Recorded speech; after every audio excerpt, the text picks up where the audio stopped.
एक बर्फ से ढकी हुई जमीन और वहां होती दुनिया की सबसे बड़ी ग्लोबल जियोपॉलिटिक्स। आखिरकार ऐसा क्या है ग्रीनलैंड में कि अमेरिका उसको बार बार परचेज करना चाहता है, या फिर अगर हम ये कहें कि ग्रीनलैंड को बार बार वो सेल पे लगा रहा है, एक तरीके से बार बार वहां पे ऑफरिंग्स दे रहा है। और ऐसा क्या है ग्रीनलैंड में जो कि दुनिया का सबसे बड़ा आइलैंड भी है, जिसके पीछे दो ग्लोबल पावर्स रशिया और चाइना कहीं ना कहीं एक दूसरे के बिल्कुल ऑपोजिट खड़े होते हुए नजर आ रहे हैं, या फिर भविष्य में नजर भी आएंगे। और यहां तक कि अब चाइना भी उसका पूरा फायदा उठाने की कोशिश में है, और यूरोपियन यूनियन के वहां पे कुछ देशों ने तो ग्रीनलैंड के अंदर अपनी मिलिट्री भेजना शुरू भी कर दी है। तो आखिरकार ऐसा क्या है ग्रीनलैंड में, और आज के वीडियो में हम जानेंगे कि Greenland is not for sale. तो आओ समझते हैं अब इस मुद्दे को। अगर हम यहाँ पे बात करें तो हाल ही में डोनाल्ड ट्रंप के द्वारा एक बयान दिया जाता है, जिसके अंदर साफ लिखा जाता है कि US wants a deal with Greenland the easy way और द हार्ड वे। अब ये इजी वे और हार्ड वे का सीधा सीधा मतलब था कि आसानी से या तो तुम मान जाओ, नहीं तो मैं अपने तरीके से मनवाना जानता हूं, जैसे कि उसने वेनेजुएला के केस में भी किया। तो अब एक तरीके से आप देखेंगे भी तो हाल ही में जिस हिसाब से जो डोनाल्ड ट्रंप के द्वारा बार बार ये उटपटांग स्टेटमेंट्स का दौर लगातार चल रहा है, तो उसी क्रम के अंदर अब ये एक नई स्टेटमेंट आपको देखने को मिल रही है। अब अगर हम यहाँ पे बात भी करें ग्रीनलैंड के मुद्दे की, तो ग्रीनलैंड का मुद्दा कोई आज का मुद्दा नहीं है। ये यूएस क्या सदियों पुरानी फॉरेन पॉलिसी का ये एक तरीके से एक बहुत इंपॉर्टेंट एस्पेक्ट रहा, जिसका आज के दौर में अब अगर हम बात करें जिस तरह से अब चीजें बदल रही हैं ग्लोबल लेवल पे, जियोपॉलिटिक्स के अंदर वर्ल्ड ऑर्डर चेंज हो रहे हैं, तो उसके अकॉर्डिंगली अब यूएसए ने ये एक और अपना ट्रंप कार्ड खेलने की कोशिश की, पर कहीं ना कहीं इस ट्रंप कार्ड में खुद ही मिस्टर ट्रंप फंसते हुए नजर आ रहे हैं। अगर हम यहाँ पे बात करें इसके हिस्टोरिकल कंटेक्स्ट की, तो हिस्टोरिकल कंटेक्स्ट की अगर हम बात करेंगे तो 1867 के अंदर एक विलियम सीवर्ड नाम के व्यक्ति हुए, जो यूएस के सेक्रेटरी ऑफ स्टेट भी रहे। उन्होंने अलास्का को जब परचेज किया गया यूएसए के द्वारा, तो उसके बाद उन्होंने ग्रीनलैंड को परचेज करने का प्रपोजल रखा 1867 के अंदर। शुरुआत यहां से होती है। उसके बाद 1946 में अगर हम बात करें तो प्रेसिडेंट ट्रूमैन ने तो 100 मिलियन गोल्ड तक ऑफर कर दिया ग्रीनलैंड को कि हम आपको इतना पैसा दे रहे हैं, आप ग्रीनलैंड को हमें दे दो। या फिर अगर हम कहें कि ग्रीनलैंड की एक वैसे भी अगर हम बात करें तो ग्रीनलैंड बेसिकली डेनमार्क की एक तरीके से टेरिटरी है, डेनमार्क का यहाँ पे कंट्रोल है। बट स्टिल जो ग्रीनलैंड के लोग हैं, ग्रीनलैंड के लोगों को ग्रीनलैंडियर्स कहा जाता है, उनके पास सेल्फ डिटर्मिनेशन का अपना राइट है, वो खुद अपना डिसीजन लेने में पूरी तरह से स्वतंत्र है। अब रिसेंट की अगर हम बात करें मॉडर्न डे के अंदर भी अगर आप देखेंगे 2019 में फिर से ये मांग उठी थी, यूएसए ने दोबारा से ये प्रपोजल दिया कि हम ग्रीनलैंड को खरीदेंगे, डील करने की कोशिश की, मतलब सेल पे लगा दिया। ग्रीनलैंड का मतलब ऐसा हो गया कि एक सेल के लिए वस्तु है कि सेल लग रही है, इतना पैसा मिलेगा, जो इतना पैसा देगा ग्रीनलैंड उसका। तो क्या ये एक मॉडर्न डे में अगर हम बात करें, जब हम लोकतांत्रिक देशों की बात करते हैं, मॉरल वैल्यूज की बात करते हैं, तो क्या ये कहां तक ये चीज, ये मांग जो है जायज है। अब मॉडर्न डे में भी अगर आप देखेंगे तो ग्रीनलैंड की कैपिटल नुक के अंदर डिप्लोमेटिक और इकोनॉमिक प्रेजेंस आपको यूएस की देखने को मिल जाती है।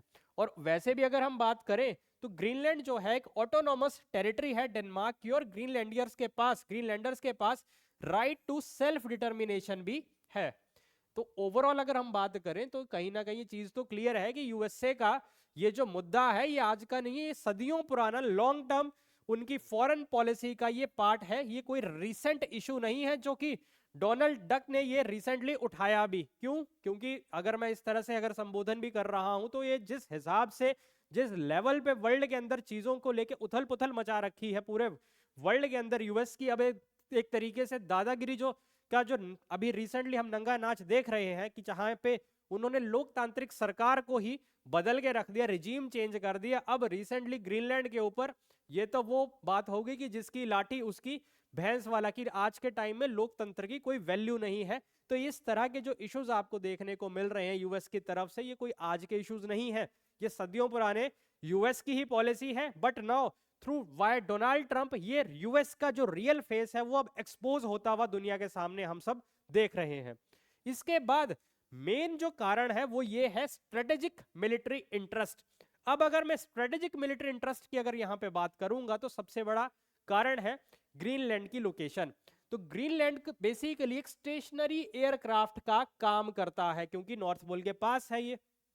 तो अगर आप देखेंगे भी रशिया का एक ऑल वेदर पोर्ट है that is known as the Murmansk port, जो रशिया को सारा साल ऑल वेदर कनेक्टिविटी प्रोवाइड करता है वाया आर्कटिक रीजन, और जिस वजह से रशिया जो है वहां से अपना मैरीटाइम ट्रेड भी करता है। इसके साथ रशिया को कहीं ना कहीं आर्कटिक के अंदर उस पोर्ट के थ्रू एडवांटेज भी है आर्कटिक रीजन के अंदर। बट ग्रीनलैंड का सबसे बड़ा फायदा क्या कि उसकी ऐसी स्ट्रेटेजिक लोकेशन जो बिल्कुल आर्कटिक रीजन के पास है, तो एक तरीके से ग्रीनलैंड अपने आप में ही एक स्टेशनरी एयरक्राफ्ट कैरियर का काम कर देता है। उसके साथ अगर हम यहाँ पे बात करें तो इसी ग्रीनलैंड की नॉर्थ वेस्ट कोस्ट के ऊपर वहां पे पिटोफिक स्पेस बेस भी है यूएस का, जो पहले फॉर्मली थूले बेस के नाम से जाना जाता था। ये यूएस का नदरन मोस्ट मिलिट्री इंस्टॉलेशन है और यहीं से वो एक तरीके से अर्ली वार्निंग जो ग्लोबल बैलिस्टिक मिसाइल सिस्टम के लिए काफी इंपॉर्टेंट ये पिटोफिक स्पेस बेस काम करता है। इसके साथ अगर हम यहां पे बात करें तो GI-UK गैप यानी कि ग्रीनलैंड आइसलैंड यूके गैप। अब ये ग्रीनलैंड आइसलैंड यूके गैप है क्या? ये रहा आपका Greenland, this is your Greenland. ये है आपका आइसलैंड, इसको मैंने आई से रिप्रेजेंट कर दिया। ये है आपका यूके यूनाइटेड किंगडम। यहां पे अगर आप ध्यान से देखेंगे तो ये जो गैप है ये एक तरीके से चोक पॉइंट का काम कर रहे हैं कि अगर यहां पे स्ट्रॉन्ग मिलिट्री आपको देखने को मिले तो ये रास्ता ही कट ऑफ हो जाएगा पूरी तरह से, ये वाला हिस्सा क्या हो जाएगा?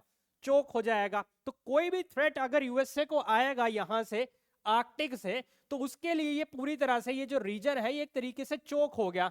मतलब यूएस का पूरा डोमिनेशन यहाँ पे, यूएस नेवी यहाँ पे पूरी तरह से सिक्योर होल्ड बना लेगी और कहीं ना कहीं इस पूरे आर्कटिक रीजन को यहां से क्या करेगी? कंट्रोल करेगी। तो इसलिए ये एक बहुत बड़ा एक एडवांटेज है किसके लिए? यूएस के लिए। तो एक तरीके से इस पूरे ग्लोबल ऑर्डर को कहीं ना कहीं यूएस यहां से आर्कटिक के ऑर्डर को चेंज कर सकता है, जो इसको एक बहुत सुप्रीमेसी दे देगा यहां पे। इसके बाद अगर हम बात करें, यहीं पे नेचुरल रिसोर्सेज और क्रिटिकल मिनरल्स का भंडार है। आज के टाइम में अगर आप रिसेंटली देखेंगे भी कि जिस कंट्री के पास जितने ज्यादा रेयर अर्थ मिनरल्स होंगे, क्योंकि भविष्य में जो भी आपके ईवीज की बात करें हम, चाहे एडवांस मिलिट्री टेक्नोलॉजी या वेपन्स की बात करेंगे, तो वहां पे ये सब रेयर अर्थ मिनरल्स का यूटिलाइज होना बहुत ज्यादा जरूरी हो गया है अब। तो कहीं ना कहीं इस रीजन के अंदर बहुत ज्यादा नेचुरल रेयर अर्थ मिनरल्स मिलते हैं। तो इस वजह से भी यूएस की नजर यहीं पे है। क्यों? क्योंकि दुनिया की आज की टाइम में सबसे ज्यादा जिस कंट्री के पास रेयर अर्थ मिनरल्स हैं वो है चाइना, और चाइना इसी वजह से यूएस को अब ओवरटेक कर चुका है रेयर अर्थ मिनरल्स, या फिर अगर हम कहें ग्लोबल लेवल पे जो मार्केट कंपटीशन जो यूएस को मिल रहा है चाइना से। तो एक तरीके से रेयर अर्थ मिनरल में चाइना की मोनोपोली है। तो उस मोनोपोली को काउंटर करने के लिए यूएस अपनी मोनोपोली बनाना चाहता है। तो वो कैसे बनेगी? जब वो ग्रीनलैंड को कैप्चर करेगा या ग्रीनलैंड को खरीदेगा।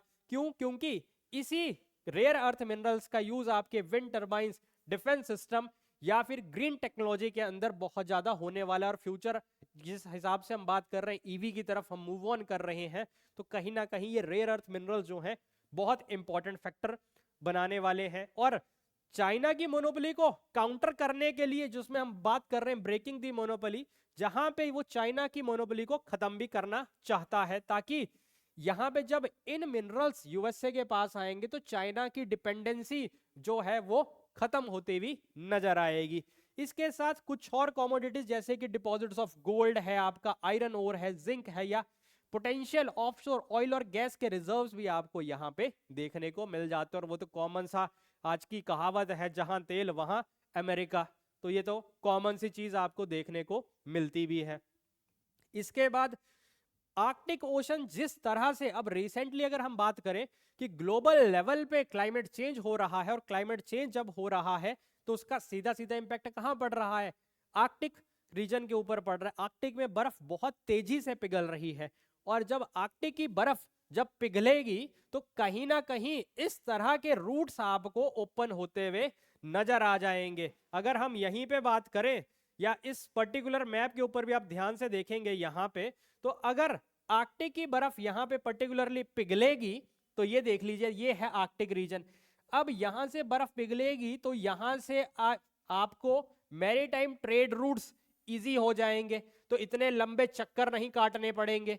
तो इसलिए यहां पे ये जो आर्कटिक की बर्फ पिघलने से क्या फायदा हुआ, इस आर्कटिक की बर्फ पिघलने से सबसे बड़ा फायदा ये हुआ कि न्यू शिपिंग लेन्स बन गई। अब न्यू शिपिंग लेन्स बनेंगी तो एक तरीके से क्या होगा कि एक नॉर्थ वेस्ट पैसेज खुलेगा आर्कटिक के पास, जो कि रिसेंटली आप देखते हैं कि सूज कनाल से मैक्सिमम ट्रेड वॉल्यूम हमें देखने को मिलता है। तो वो अब इस रीजन के थ्रू होगा, और इस रीजन में इसका कौन गेट कीपर होगा इस नॉर्थ वेस्ट पैसेज कैनाल वाले रूट्स का, वो होगा ग्रीनलैंड।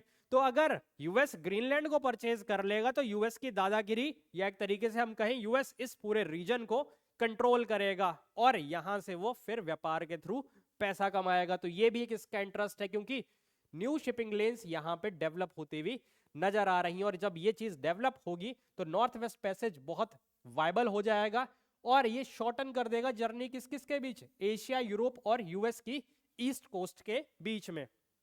तो ये सब चीजें हैं। इवन अगर हम यहां पे बात करें तो एक तरीके से ये न्यू स्यूज कैनाल का बर्थ ही माना जा रहा है, और ग्रीनलैंड इसका क्या होगा, गेट कीपर होगा। तो ऑब्वियस सी बात है कि जब ग्रीनलैंड गेट कीपर होगा तो फायदा किसका होगा, ग्रीनलैंड का, जो यूएसए को पसंद भी नहीं आएगा।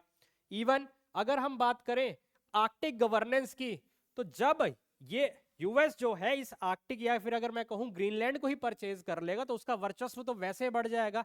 तो आर्कटिक काउंसिल की बात करें, चाहे हम इसकी आर्कटिक गवर्नेंस की बात करें, तो यूएस का कंट्रोल बहुत ज्यादा मजबूत हो जाएगा वहां पे। तो एक तरीके से आर्कटिक पूरे रीजन को ही यूएस क्या करेगा, डोमिनेट करेगा। अब इसके साथ जो करंट डिप्लोमेटिक रियलिटी की अगर हम यहां पे बात करें, तो करंट डिप्लोमेटिक रियलिटी तो ये बोलती है कि यहां पे की जो ग्रीनलैंड है एक ऑटोनोमस टेरिटरी है अंडर दी डेनिश क्राउन, और 2009 सेल्फ गवर्नमेंट एक्ट के थ्रू जो ग्रीनलैंडियर्स हैं उनके पास राइट टू सेल्फ डिटर्मिनेशन आपको देखने को मिलता है। खुद से अपनी स्वेच्छा से जो भी चाहे वो चूज कर सकते हैं। इवन रिसेंटली अगर हम बात करें 2020 के अंदर यूएस ने अपना कॉन्सुलेट भी नुक के अंदर ओपन कर दिया। इवन माइनिंग और एजुकेशनल प्रोजेक्ट्स भी वहां पे इंक्रीज किए। तो कहीं ना कहीं इस पूरे मुद्दे से हमें ये चीज तो समझ आ रही है कि यूएस का इंटरेस्ट ग्रीनलैंड में क्यों है। एक और चीज, एक मजेदार बात यह भी है कि ग्रीनलैंड नो डाउट आपके नॉर्थ अमेरिका कॉन्टिनेंट के अंदर या फिर यूएसए के बिल्कुल पास देखने को मिलता है, पर कल्चरली या पॉलिटिकली उसका जो टाइज है वो आपको यूरोपियन यूनियन या फिर अगर हम कहें पूरी तरह से यूरोप से ही मिलते हैं। इसी वजह से आपने देखा भी कि यूरोपियन यूनियन के कुछ देशों ने वहां पे अपनी मिलिट्रीज भेज भी दी, क्योंकि ये सीधा सीधा उनके ऊपर ही अटैक कंसीडर किया गया है। अब जो यूएस के जो अलाइज हैं, कहीं ना कहीं जो वेस्ट अलाइज हैं, उनको शायद अब समझ आ रहा होगा, क्योंकि जब ट्रंप ने वही दवाई उनको, जो वेनेजुएला वाली दवाई अब उनको दी, तब शायद उन्हें की आंखें अब खुली भी हैं कि किस तरह से यहाँ पे चीजें बदल रही हैं। यूएस किस तरह से अपनी जो सुप्रीमेसी है वो सब जगह एस्टेब्लिश कर रहा है, क्योंकि यूएस का सीधा सीधा मकसद क्या है कि उसको व्यापार करना है, चाहे वो आइदर बाय हुक और बाय क्रुक। और रिसेंटली जिस हिसाब से जो यूएस की फॉरेन पॉलिसीज के अंदर जो चेंज आ रहे हैं, वो कहीं ना कहीं अब अमेरिका की हताशा को भी उजागर कर रही हैं, क्योंकि अब आज के नए दौर में अब यूएस जो है उतना स्ट्रॉन्ग, अगर हम कहें, नो डाउट वैसे काफी स्ट्रॉन्ग सुपर पावर है, पर इन सब हरकतों से उसकी कहीं ना कहीं वीकनेस एक्सपोज होती हुई अब नजर आ रही है, क्योंकि यूएस धीरे धीरे अब रिसेंट ग्लोबल जो वर्ल्ड पावर के अंदर जो चेंजेस आ रहे हैं या वर्ल्ड ऑर्डर में चेंजेस आ रहे हैं, उसमें कहीं ना कहीं उसकी पकड़ को ये चीजें जो है कमजोर होती हुई दिखा रही हैं। इस सारे को अगर हमने सम अप करना हो तो इससे एक चीज सीधी सीधी ये निकलती है कि Greenland is not for sale. Greenland के या ग्रीनलैंडियर्स के वहां के अपने राइट हैं, उनको राइट दिए गए हैं, they have the right for self determination, तो वही चूज करेंगे उन्हें क्या करना है। उन्हें अगर यूएस के साथ नहीं जाना है तो वो नहीं जाएंगे, और वो उनका एक तरीके से फंडामेंटल राइट भी है। पर इस तरह से बार बार किसी देश को धमकाना या फिर कहीं पे भी आप अपने बल का प्रयोग करके लोकतांत्रिक रजीम को ही चेंज कर दो, तो वो कहीं ना कहीं आज के मॉडर्न डे में पूरी तरह से गलत है। और ये सवाल आज ये पूछना बनता भी है यूनाइटेड नेशन से भी कि क्या यूनाइटेड नेशन हर बार क्या मूक दर्शक बनने का ही काम करेगा, क्या उसका कोई अस्तित्व नहीं है। अगर यूनाइटेड नेशन का आज के दौर में कोई अस्तित्व नहीं है तो ऐसी एजेंसीज या ऐसी संस्थाओं की हमें जरूरत भी नहीं है जहां पे जो सही को सही और गलत को गलत ना बोल सके। यही वो यूएन है जिसका आज तक कोई भी मुद्दा पूरी तरह से सॉल्व नहीं हुआ, फिर चाहे वो भारत पाकिस्तान का इशू हो या फिर कोई और अफ्रीकन कंट्रीज के डिस्प्यूट्स हो या फिर जो जो मुद्दे भी आज तक यूएन में गए, ये यूएन के ऊपर भी सबसे बढ़िया सवालिया चिन्ह है कि वो आज तक मुद्दे क्यों अनसुलझे रहे और बोन ऑफ कंटेंशन बने हैं। तो आई होप यहां तक आपको चीजें क्लियर हो गई होंगी। इस तरह के इंफॉर्मेटिव वीडियोस के लिए चैनल को और सेशन को लाइक शेयर कमेंट सब्सक्राइब जरूर करें।